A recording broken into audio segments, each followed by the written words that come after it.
Seit den 50er Jahren erleben wir einen starken demografischen Wandel mit entsprechenden Auswirkungen auf die Alterspyramide. Wir picken in diesem Video einige Punkte heraus und fragen uns: Was hat der Wirtschaftsboom der Nachkriegszeit bewirkt und was hat das mit Babys zu tun? Was hat Migration für einen Einfluss auf die Bevölkerungsstruktur?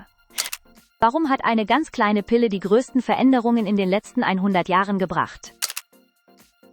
Legen wir los und werfen wir einen Blick auf die Schweiz und auf Deutschland.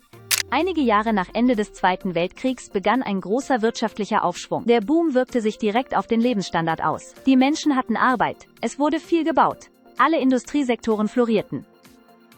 Die Menschen waren zuversichtlich und glaubten, nach 2 fürchterlichen Kriegen, wieder an das Gute. Die Umsätze zogen an. Auch die Geburtenzahlen stiegen deutlich. Und so wurden die geburtenstarken Jahrgänge später als Babyboomer bezeichnet. 1955 wurde die erste Autobahn der Schweiz eröffnet. Die große Zeit der deutschen Automobilindustrie begann. Es wurden massenweise Autos produziert und auch exportiert. Der Wirtschaftsboom wäre nicht möglich gewesen, ohne die sehr hohe Einwanderung von ausländischen Arbeitskräften. Italien stellte während rund 50 Jahren den größten Anteil an Ausländern in der Schweiz. In den 70er Jahren kamen auch zahlreiche Menschen aus Spanien dazu. Deutschland schloss in der Zeit von 1955 bis 1971 sogenannte Anwerbeabkommen mit zahlreichen Ländern ab. Die Wirtschaft brauchte in zahlreichen Arbeitssektoren dringend Arbeitskräfte. Für die mehrheitlich jungen Männer und Frauen war dabei die Hauptmotivation das höhere Einkommen. Es handelte sich selten um Fachkräfte, jedoch wurden sie rasch angelernt und konnten so tatkräftig mit anpacken. Armando Rodriguez de Sá hieß der 1 Millionste Gastarbeiter in Deutschland. Er bekam zum Dank ein Moped und ein Strauß Nelken geschenkt. Die Wirtschaft lief auch dank dieser Zuwanderung hervorragend. Deutschland entwickelte sich zu einem wahren Autobahnparadies. Viele Menschen konnten sich auf einmal mehr leisten und reisten für ihre Ferien ins Ausland. Das wiederum kurbelte den Tourismus an. Aber natürlich lief nicht immer alles problemlos ab.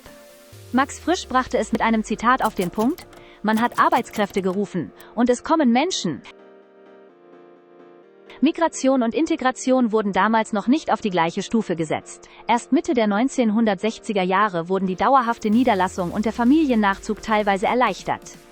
Der Ausländeranteil stieg von 1950 bis 1970 kontinuierlich an. In den 90ern kam eine große Zahl von Menschen aus dem ehemaligen Jugoslawien in die Schweiz.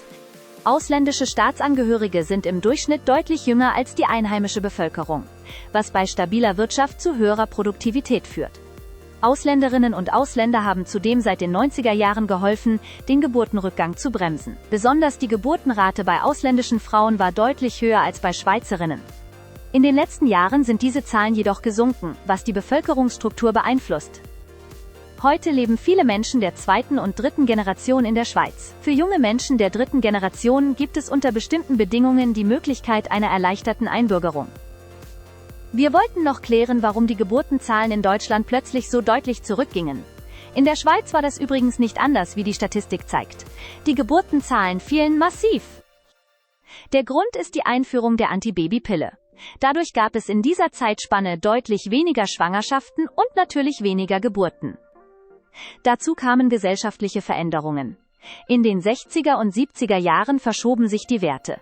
Die Familienstrukturen änderten sich, Bildung und Berufstätigkeit wurden immer wichtiger und Frauen begannen, sich stärker zu emanzipieren. In Kombination mit der Antibabypille veränderten sich die Altersstrukturen.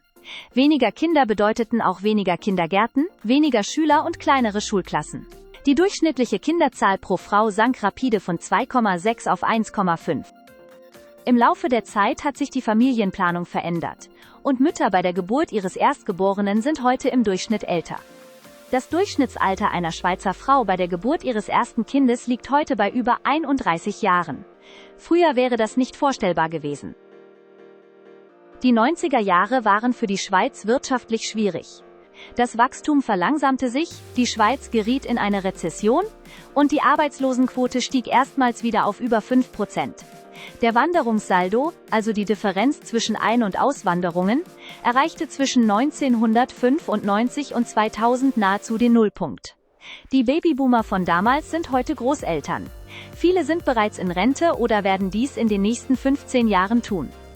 Erfahre mehr zu den Babyboomern und den Herausforderungen, welche die Veränderung der Alterspyramide in der Zukunft mit sich bringen wird. Klicke auf das Folgevideo.